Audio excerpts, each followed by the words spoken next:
Retour sur le plateau de Cameroun Delight. 9 minutes seulement nous séparent de 8 heures. Et dans la suite de ce programme, comme annoncé, nous parlons de bilinguisme. C'est vrai, la semaine d'activités dédiée à la promotion du français et de l'anglais, ces activités se sont achevées vendredi dernier. Cameroun Delight joue donc les prolongations avec Ning Elijah. Il est auteur de cet ouvrage de Massacron, l'anglais vivant. Bonjour.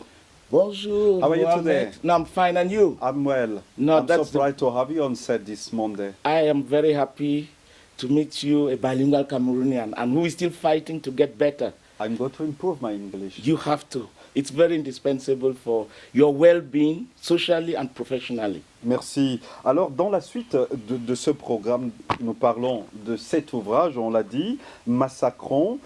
Vous posez le diagnostic.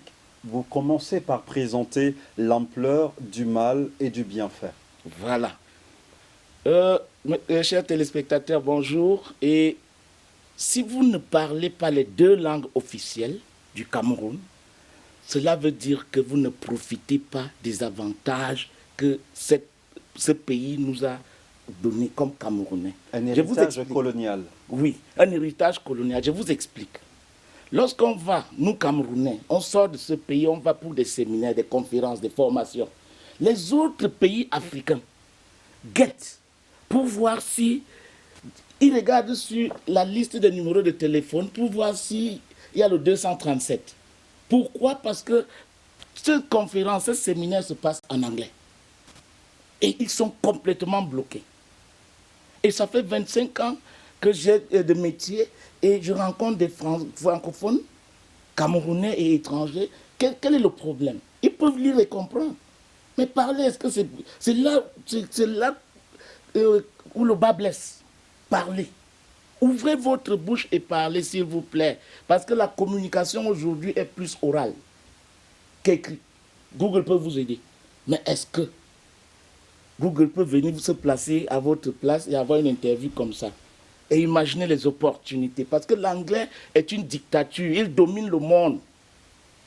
Vous allez partout. Ça domine le monde. On ne sait pas pourquoi. La langue des échanges commerciaux. C'est ça.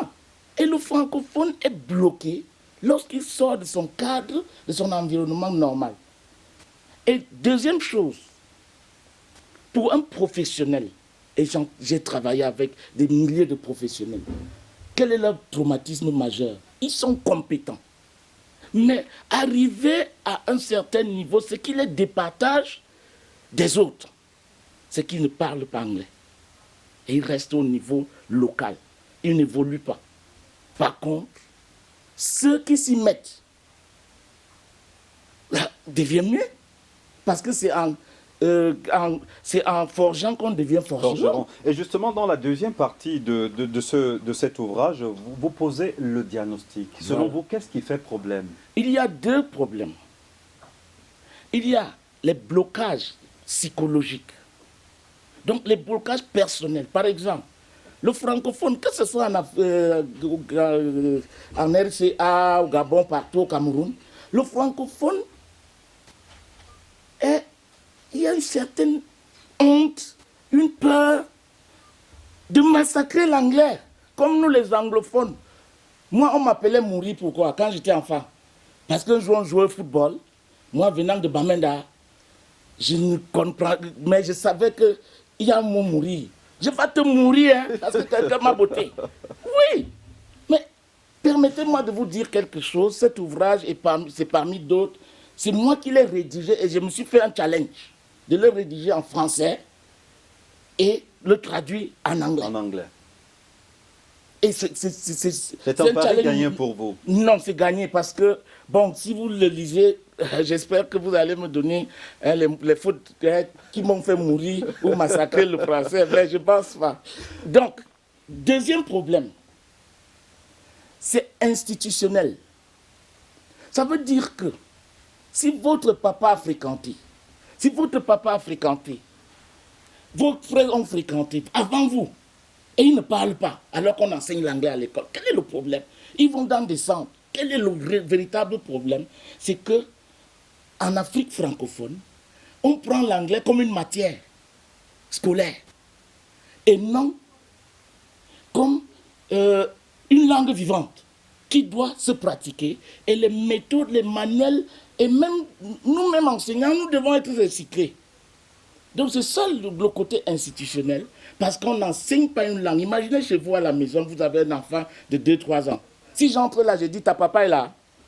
Moi, bon anglophone, c'est bon, j'ai dit. Le message est passé. Mais l'enfant va d'abord me regarder d'une façon bizarre et me dire non, on ne dit pas ta papa, on dit ton papa. Papa, tout à fait. Et pourquoi? Si je lui pose la question pourquoi, il ne pourra pas me dire. Nous, en anglais, on n'a pas le genre. Donc, on dit une femme, la garçon, on avance. Donc, massacrons l'anglais, c'est pour vous donner d'abord le courage de le faire. Parce que tant que vous n'ouvrez pas la bouche, on ne peut pas vous enseigner l'anglais. On ne peut pas vous enseigner la prononciation, le vocabulaire, ainsi de suite. Ning Elijah, le 8h va intervenir dans 3 minutes précisément. Dans votre ouvrage de Massacrons, vous nous proposez des stratégies, des astuces pour être bilingue, parfaitement bilingue. Voilà. Elon Musk a dit récemment que l'école ne sert plus à grand-chose tant qu'on n'ajoute pas quelque chose. L'envie d'avancer et d'être mieux. Et cela veut dire quoi? Est-ce que vous avez cette envie de parler anglais? Alors commencez avec votre collègue anglophone, votre voisin anglophone. Dites-lui bonjour. Il y a WhatsApp. Il y a les réseaux sociaux. Avec un téléphone, s'il vous plaît, vous êtes déjà à mi-parcours. L'essentiel, c'est débloquer cette situation de votre tête. Il faut que le fond et la forme soient là avant qu'on ne commence à massacrer l'anglais. Non, massacrons ça. On casse comme on peut, ça sort comme ça sort et on comprend. Massacrons l'anglais vivant, ouvrage signé Ning Elijah. Où trouvez ces documents? Oui, la hard copy sera disponible d'ici le 20 février. Mais déjà en ligne, vous pouvez nous contacter et vous aurez ça. Mais d'ici le 20 aussi, il y aura ça sur Amazon et sur toutes les plateformes en ligne. Et le 20 février, justement, revenez sur ce plateau de Cameroun Delight. On vous recevra avec grand bonheur. Ok, merci, Mr. Mohamed. C'était un plaisir de vous avoir. It was my pleasure too. Merci. Dans une minute, il sera 8h, heure à laquelle Franck Evina sera sur ce plateau pour une édition d'information en langue française. Et dans la suite, nous ferons le débrief de cette Coupe d'Afrique des Nations de football avec Emmanuel Bankolo, analyste sportif.